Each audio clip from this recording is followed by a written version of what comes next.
My name is Colin Usher. I'm a research scientist at Georgia Tech Research Institute in the Food Processing Technologies Division. My background is computer science and systems engineering, and I've been with the company for approximately 10 years now.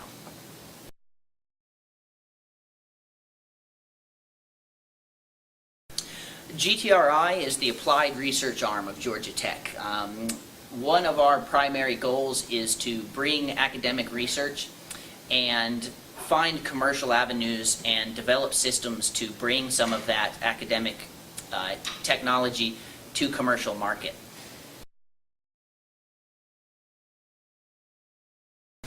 Unfortunately, I did not perform any undergraduate research. I actually graduated from the University of Georgia, and at the time they did not have any current type of co-op programs or strong undergraduate research programs. I did work in the computer lab, but that's far from research.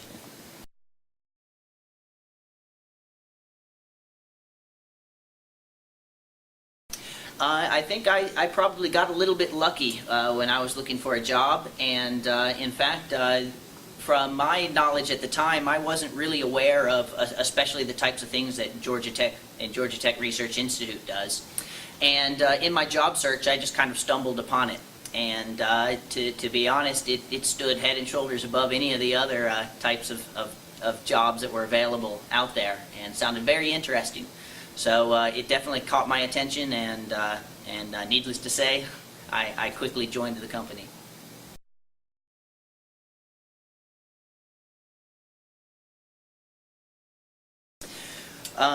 Well, I think there are a lot of similarities between the two, but one of the primary differences is I would venture to say academic research allows you to be a little bit more outside of the box. There's a little more leeway in academic research, where in corporate research typically it's much lower risk, and you have a much higher pressure to develop some type of commercializable system, because of course in the corporate environment you're definitely out to make a profit.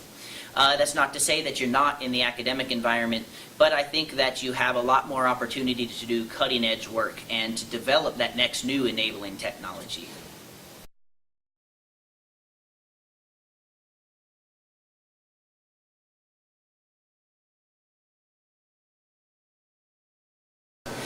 What we have here is one of our conventional automated overline inspection systems. The reason this is an overline inspection system is simply because the inspection device sits over a processing line with product moving along some type of conveyor belt.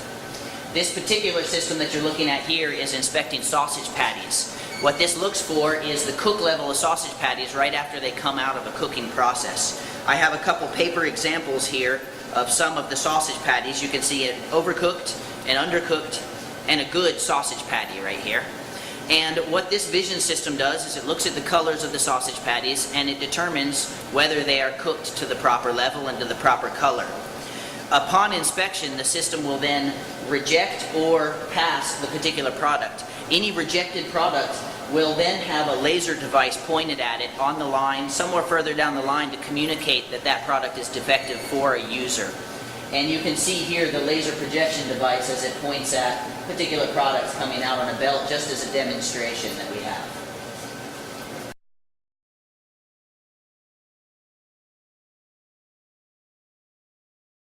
This is the industrialized inspection dome for the midline sausage patty system that you saw with the other prototype on the moving belt.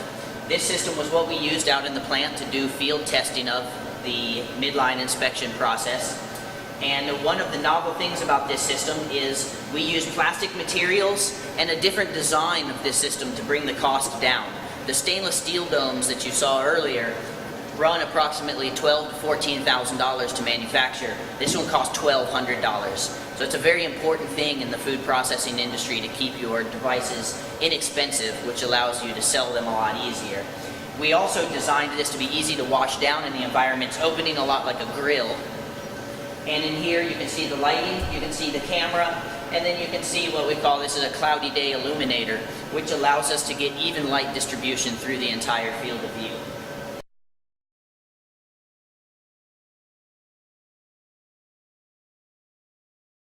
Here we have a poultry deboning line where chicken are loaded onto cones, And as it travels down the cone, a series of workers do different cuts. And at the end of the line, a worker peels all of the meat off of the chicken, and that's how you get your boneless, skinless chicken meat in your grocery stores. And what we are doing here is we have developed a custom cone with an illumination system. And what this allows us to do is, after the meat's been removed from the skeleton of the chicken, we image that with these 3 cameras, and an infrared LED sits underneath. And that allows us to get a very X-ray-like image. And what we're doing with this is a bone screening process, where we're looking for missing bones on that leftover skeleton. And if the bones are missing, you can assume that they are in the meat. So this is an effective method for replacing X-ray machines, which are typically $250,000. That's a big deal in processing facilities.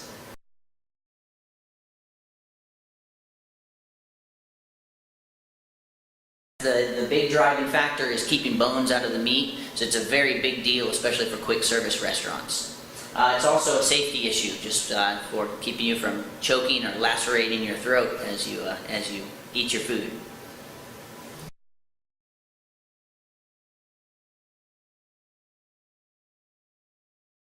Just a minute ago, you saw the deboning line, and you can see that that was a heavily manual process.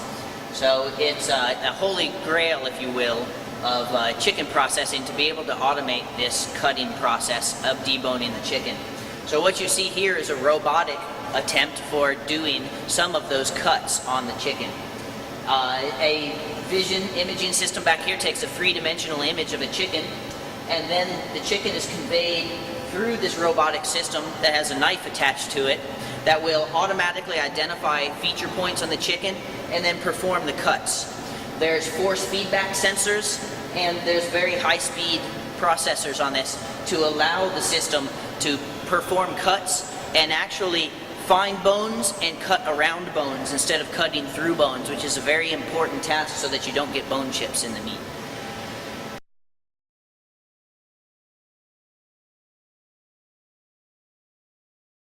And now for something completely different. This is a project that we did with the Georgia Department of Transportation for filling cracks in cracked roadways. What we have here is a large vision system that's very similar to the overline vision systems, and it images the road surface as you drive over it. There's an encoder on either side of the trailer to track the movement and travel as you're driving. And then back here we have an array of nozzles that you can imagine as much like a printer head.